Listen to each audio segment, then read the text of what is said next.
Salut les gens, c'est Sam the Bonnet Man et on se retrouve aujourd'hui pour la review de WWE Night of Champions 2014. Et on commence par un truc très con et je m'en excuse tout de suite, c'est que j'ai tout simplement pas regardé le show. Et c'est super fort de commencer par une vidéo de review d'un show en disant qu'on ne l'a pas regardé.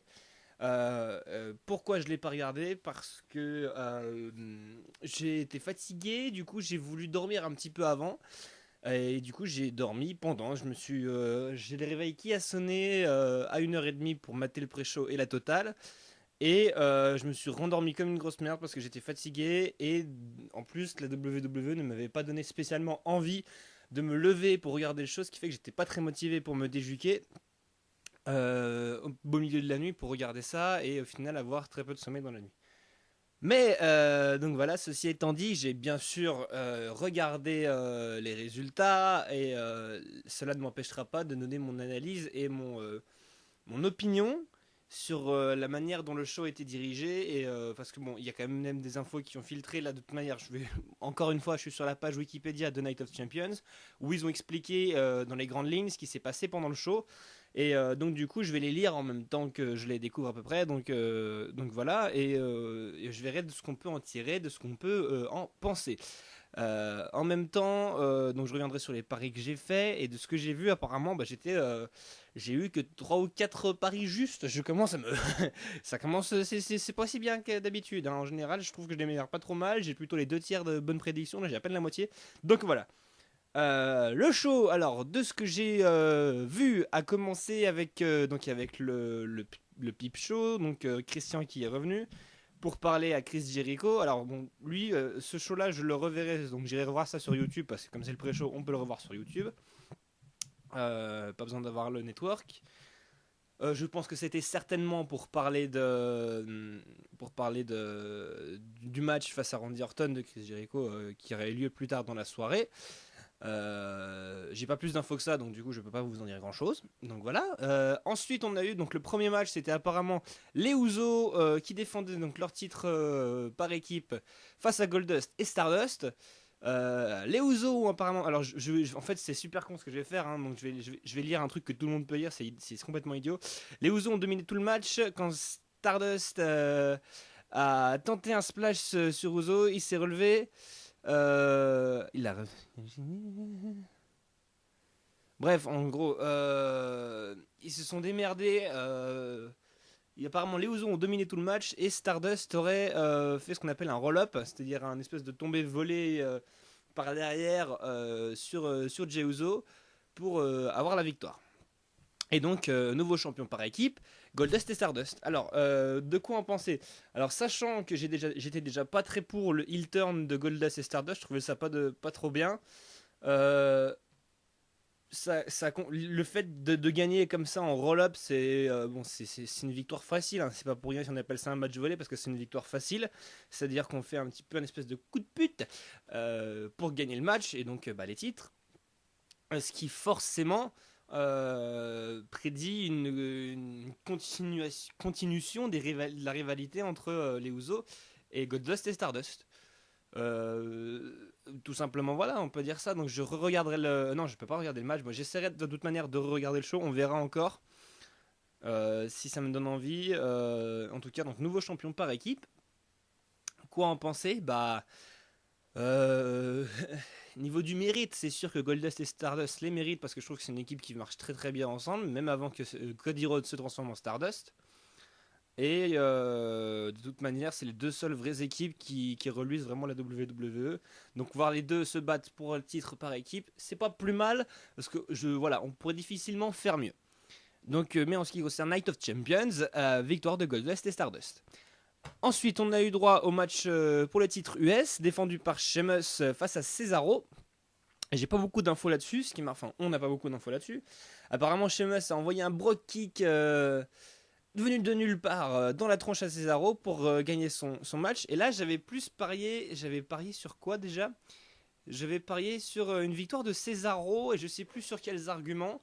Peut-être pour faire continuer la rivalité parce que là Cesaro c'est vrai qu'il en a un peu besoin. Ça aurait été d'arriver comme ça de but en blanc pour un match pour le titre, finalement il va rien avoir après. Je pense pas que la rivalité continuera maintenant que Cesaro a perdu son match. Et qu'il a perdu sa chance d'être challenger numéro 1, enfin d'être champion. Il va repartir de l'autre côté de la file d'attente. Donc du coup c'est un peu dommage parce que Cesaro depuis que Paul Heyman l'a lâché pour revenir avec Brock Lesnar, il est un petit peu seul on va dire et c'est bien dommage parce que là c'est vraiment du talent de gâché. Voilà, je reviens encore là-dessus. Je juge pas sur les catcheurs sur sur leur médiatisation. Parce que si c'était le cas, les meilleurs catcheurs ce seraient Randy Orton, John Cena, Brock Lesnar et Roman Reigns, ce qui pour moi n'est pas le cas. Pour moi, je vous donne une liste des 3-4 meilleurs catcheurs que je trouve aujourd'hui à la WWE. Vous prenez Daniel Bryan, vous prenez Cesaro, vous prenez Dolph Ziggler et qui est-ce qu'on pourra rejeter? Seth Rollins, voilà, par exemple. Pour moi, c'est voilà, dans le top 4 des catcheurs, c'est ceux-là. Donc voilà, c'est comme ça que je juge ça. En ce qui concerne donc ce match, donc c'est Sheamus qui a gagné. Après un Brock Kick. Quoi en penser? Je pense pas spécialement que ce soit une bonne idée. Comme je dis, j'aurais préféré que Cesaro remporte le titre à nouveau et que la rivalité puisse continuer. Et là, je sais pas, voilà. Sheamus va aussi falloir, j'ai lu ça aussi en commentaire sur Facebook, il y a pas mal de gens qui commencent aussi à en avoir marre de Sheamus. Son personnage est ultra redondant, c'est tout le temps la même chose. C'est de plus en plus inintéressant et c'est con quoi, parce que quand on regarde son arrivée à la WWE, il a fait un impact de fou Sheamus, et donc voilà, aujourd'hui c'est carrément autre chose, ça a carrément rien à voir. Moi le Sheamus ultra brut de bar, gros bourrin d'Irlandais me manque beaucoup et donc voilà, j'aimerais bien revoir ça, donc on verra pour les semaines qui suivent. Un heel turn de Sheamus ce serait pas une mauvaise idée pour sa popularité et pour son catch en tant que tel. Et donc victoire de Sheamus face à Cesaro. Après, on a eu droit, je reviens sur la page Wikipédia, on a eu droit au match pour le titre intercontinental, défendu donc par Dolph Ziggler, qui donc était accompagné par Art Ziggler, donc à savoir R-Truth déguisé en Dolph Ziggler, et donc face au Miz, qui lui a été accompagné de Damien Sandow, sa doublure cascadeur. Et j'avais donc parié sur une victoire et une rétention des titres de Dolph Ziggler. Alors je sais plus exactement pour quelle raison, parce que du coup j'avais pas pris de note à ce moment-là. C'est encore le cas aujourd'hui, j'ai pas pris de note non plus, donc je ne sais pas. Et donc du coup, pareil, le Miz a gagné avec un roll-up, donc un vol pour devenir donc pour la 4e fois champion intercontinental. Alors du coup, la rivalité va forcément continuer. Au final, je sais pas, je pensais qu'il était temps que ça s'arrête parce que c'est vrai que ça fait un petit bout de temps que ça dure, Dolph Ziggler contre le Miz, mais c'est un truc qui marche, c'est un truc qui est intéressant. Les deux hommes vendent bien leur truc, ils sont rigolos, ils sont divertissants, faut utiliser les bons mots. Sur le ring, c'est pas mauvais, loin de là, très loin de là. Et donc c'est une bonne carte à jouer pour la WWE. Faut pas que ça dure encore trop longtemps, mais bon, pourquoi pas faire durer ça jusqu'à Hell in a Cell. De toute manière, je pense que ça va. Les catcheurs ou catcheuses qui ont gagné leur match ce soir, leur match de titre. Je veux dire, comment on pourrait dire ça, les nouveaux champions de ce soir-là, de Night of Champions, vont certainement devoir redéfendre leur titre, soit ce soir à Raw, soit à Hell in a Cell. C'est très très fort possible. Et donc du coup un peu surpris au final de voir que le Miz remporte à nouveau les titres, mais bon, ça va faire durer encore la rivalité. Je pense jusqu'à Hell in a Cell. J'aimerais bien jusqu'à Hell in a Cell.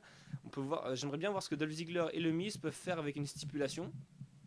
Genre un match Steel Cage pour empêcher Damien Sandow et R-Truth de débarquer sur le ring et de faire chier leur monde. Donc voilà.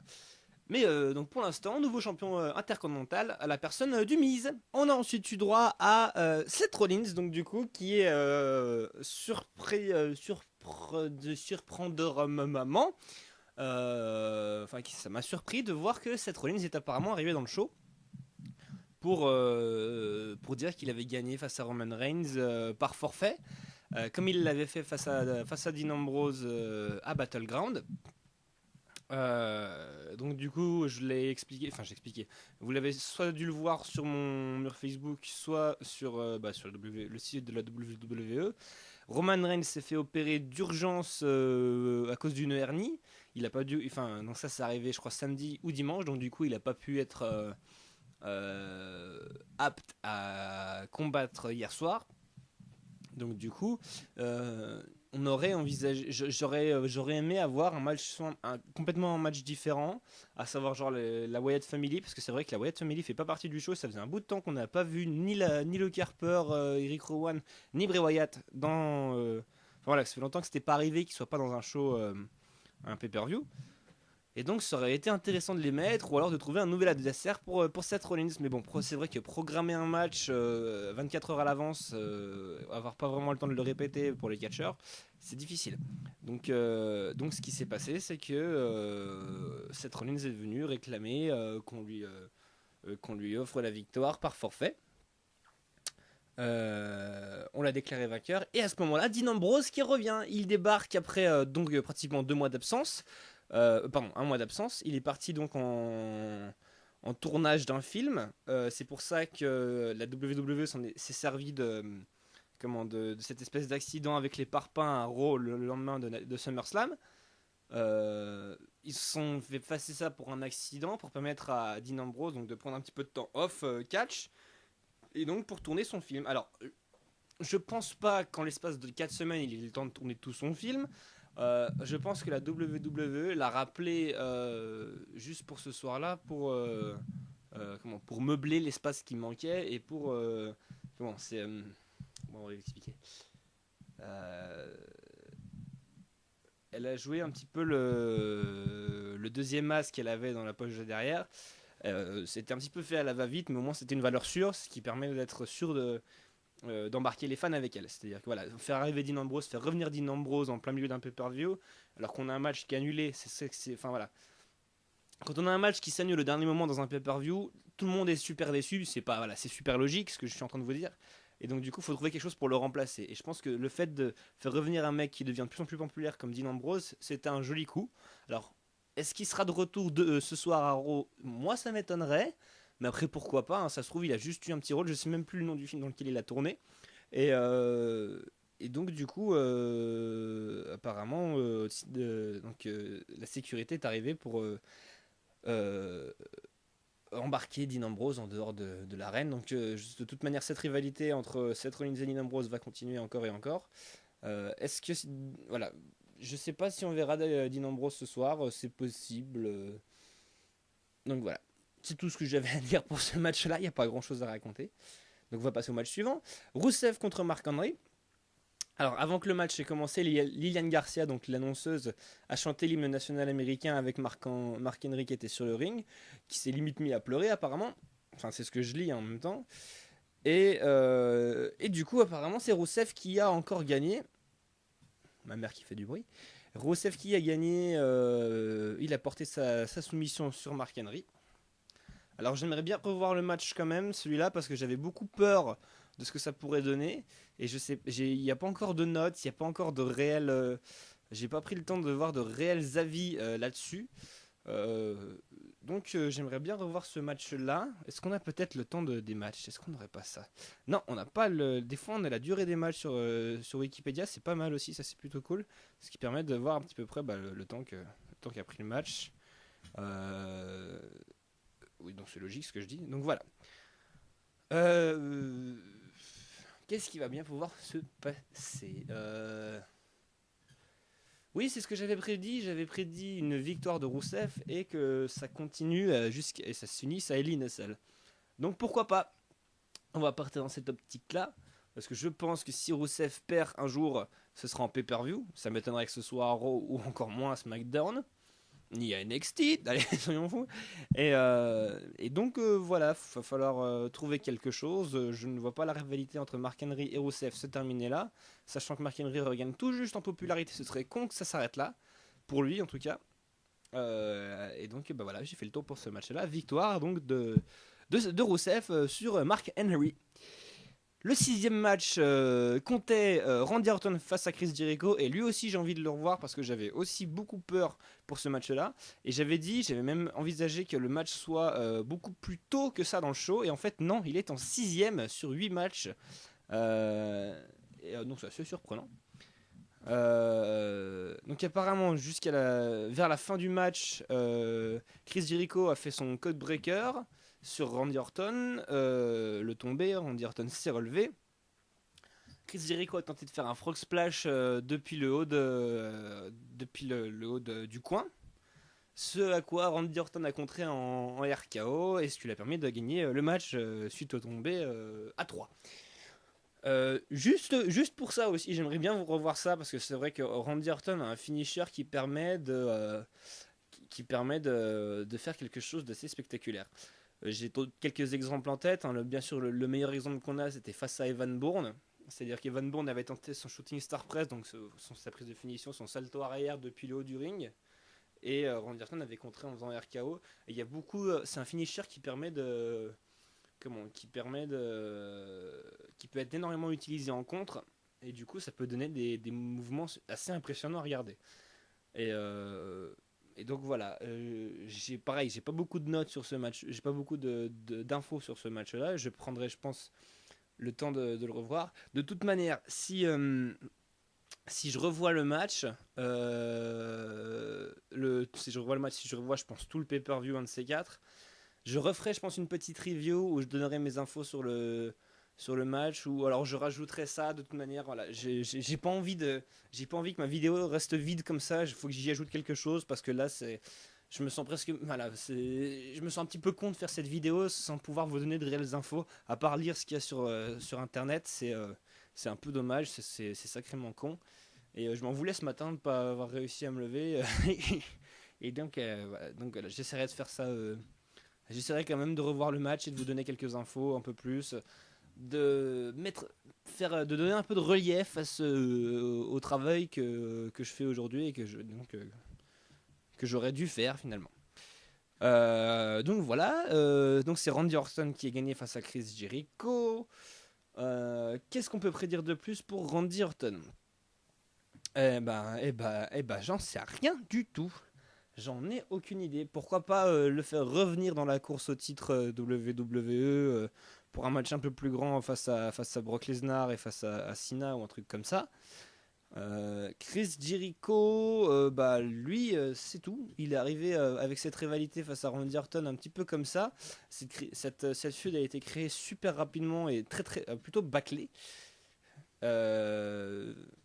Peut-être que c'est la fin du contrat de Chris Jericho qui va repartir en tournée avec Fozzy, je sais pas du tout. On aura certainement beaucoup plus d'infos ce soir à Raw. Et donc du coup je pense que si je regarde le show demain matin ou les grandes lignes, je ferai un petit récapitulatif sur Facebook pour donner mes avis et sur les infos principales que j'aurais retenues de la soirée. Et ça vaudra peut-être même éventuellement le coup de refaire une vidéo si jamais il y a vraiment beaucoup de choses à raconter. En tout cas, Randy Orton a gagné face à Chris Jericho. Et on va passer au 7ème match, à savoir Paige en match à 3, qui défendait le titre des Divas face à Nikki et à AJ. J'avais prédit une victoire de Paige, si je dis pas de bêtises. Et je me suis encore planté, c'est AJ qui a gagné par soumission. Son fameux Black Widow, sa prise de soumission, voilà, sa prise à elle, quoi. Et puis bah voilà, donc quoi en penser? Bon, déjà, c'est pas Nikki Bella qui a remporté le titre. J'avais parié grand comme une maison que Brie Bella débarquerait pendant le match. Je sais pas si ça s'est passé parce que voilà, j'ai pas plus d'infos que ça. Je regarderai plus tard. Je fais la review assez vite parce que là, il est 12h30. Juste le temps d'aller manger, il faudra que je retourne au boulot parce que j'aime bien que ma vidéo sorte rapidement après les pay-per-view, donc du coup je prends pas beaucoup trop, j'ai pas trop pris le temps de prendre beaucoup d'infos parce que ce matin j'avais pas mal de taf aussi, donc du coup je fais un petit peu avec les moyens du bord. Donc voilà. AJ Lee qui donc remporte de nouveau son titre. Ce qui est sûr, c'est que la rivalité va encore continuer.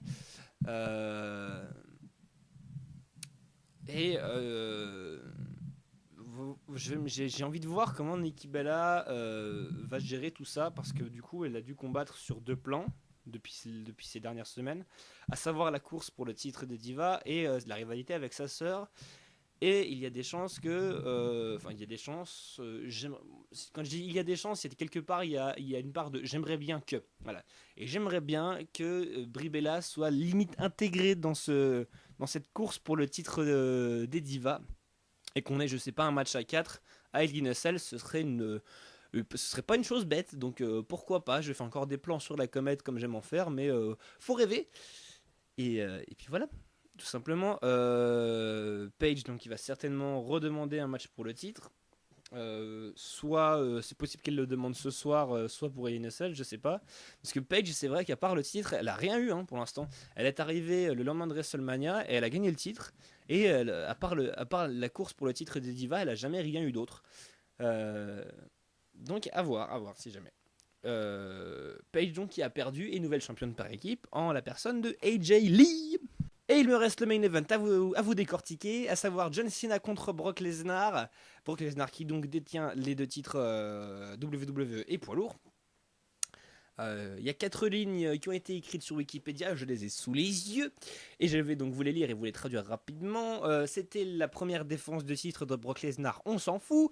Donc John Cena aurait exécuté un premier attitude adjustment pendant la première moitié du match. Après lequel Brock Lesnar s'est relevé pendant le tombé. Pendant le match, John Cena a exécuté 4 attitude adjustments. Lesnar s'en est sorti de 3. Cena a exécuté encore un autre attitude adjustment après un STF, sa prise de soumission.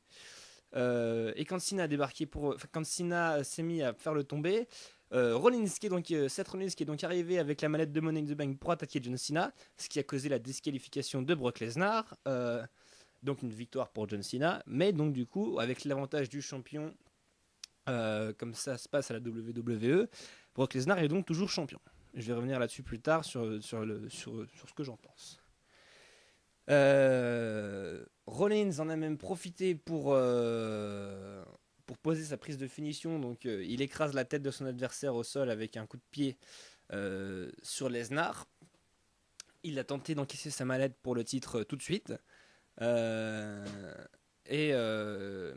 John Cena s'est relevé pour le contrer et donc l'éjecter en dehors du ring, je pense. Et Lesnar s'est relevé ensuite pour poser un S5 à John Cena pour terminer le show comme ça. Alors, le fait que Seth Rollins débarque pendant ce match-là, au départ, je pensais pas que ça aurait été une bonne idée. Mais sachant que Roman Reigns n'était pas apte à catcher ce soir, fallait qu'on mette Seth Rollins en action. Et de toute manière, je pense que c'était la meilleure route de secours à utiliser pour la WWE, de le faire apparaître pendant le main event et pour nous rappeler qu'il était Monsieur Money in the Bank. Et je l'avais même précisé dans ma vidéo de prédiction, je trouvais qu'on avait presque un peu oublié qu'il avait gagné donc gagné le contrat. Donc c'est pas plus mal. Et donc ça va vraiment commencer à le faire rentrer dans cette période où on sait qu'il va encaisser la mallette, on le sait, il commence à avoir l'idée, il a l'idée qui lui traverse l'esprit, il a déjà fait une tentative et ça va certainement arriver bientôt, donc à voir. On ne sait pas quand ça va pouvoir se produire, hein. Ce sera peut-être à Raw ce soir, j'en sais rien, ce serait assez rigolo que ce soit Seth Rollins qui pique le titre à Brock Lesnar, ce serait génial. Ce qui permettrait, je sais pas, ce qui permettrait à John Cena de l'affronter. Enfin, une connerie, on verra. Bref. Il paraissait que. Enfin, j'ai entendu dire apparemment que Brock Lesnar devait se tirer juste après Night of Champions. Ce qui me fait donc me poser la question pourquoi il a encore le titre. Je sais pas du tout. Ça va certainement traîner jusqu'à Hell in a Cell cette histoire et il va y avoir quelque chose à suivre. Je préfère pas donner d'avis tout de suite en fait. Je préfère.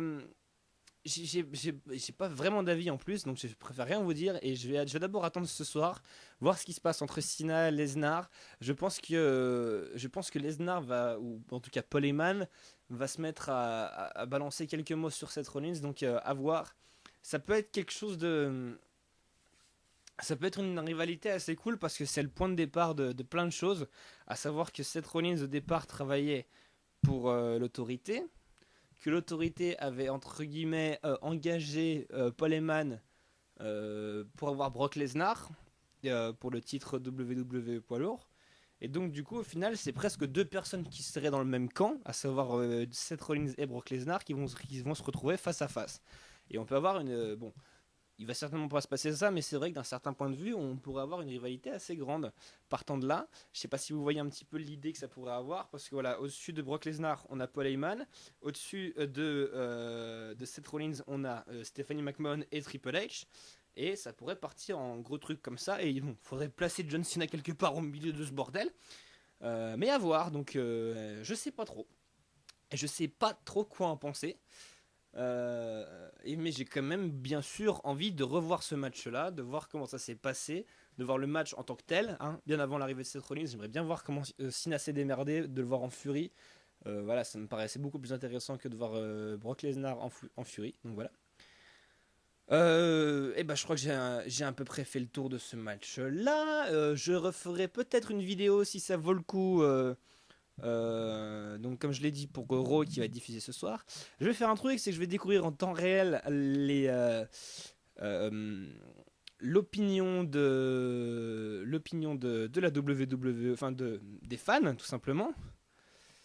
Euh, donc du coup, waouh, c'est brutal. Waouh, ah ça fait un bail. Ah putain, ah ouais non, non en fait j'ai compris l'inverse. Donc pareil, donc ils ont voté comme ça et comme ça. Les gens qui ont apprécié le show, on en est à 3100 et les gens qui n'ont pas apprécié le show, on en est à 8800.